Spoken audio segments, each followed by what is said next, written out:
Here's a few movies to check out this week, currently on Netflix Instant. Action, Everly. Salma Hayek plays a prostitute who was forced into her line of work, her and a bunch of other women, and she turns on her boss, who happens to be the head of this huge crime syndicate, and so he sends a bunch of hitmen to come and kill her. The interesting thing about the movie is it takes place primarily in one location, inside of her apartment. So the majority of the film takes place in the apartment, and then occasionally in the hallway, and then in the bathroom. It gives it a very claustrophobic feel, and it's interesting because there's not a lot of movies that have the balls to go with the one location approach. So seeing an action movie that was able to pull it off by having the killers come to her, it worked. It's directed by Joe Lynch, who did Wrong Turn 2, which was fantastic. So if you've seen Wrong Turn 2, you know how bloody that is. This was also very bloody, just gallons of blood everywhere. It starts off very sad, and as it kind of progresses and things get more and more cartoonishly violent, the comedy kind of starts creeping in, and it's just, for lack of a better description, roller coaster ride.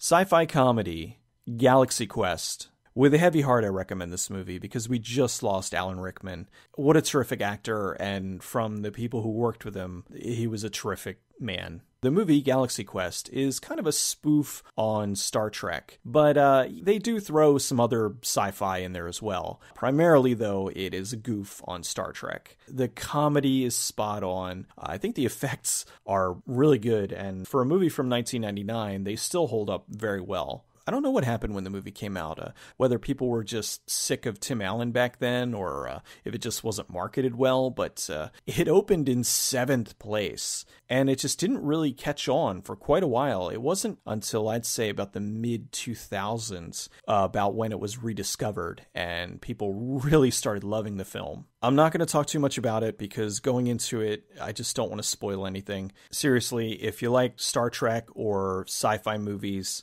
and you want to see Alan Rickman give yet another great performance, this one a little bit more to the humor side, check it out.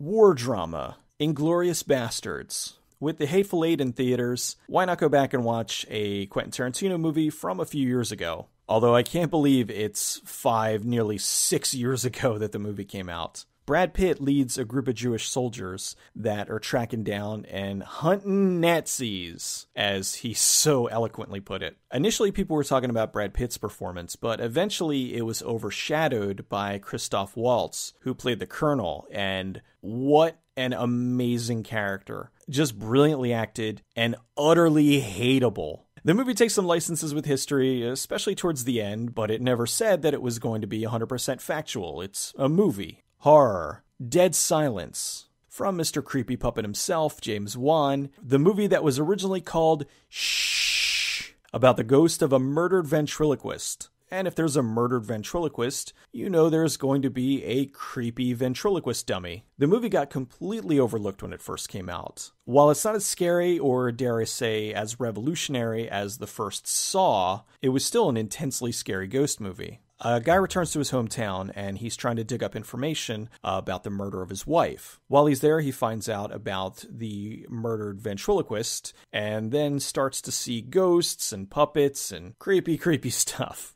A very scary, very personal style of horror movie. That's all I got for this week. I'll see you next time.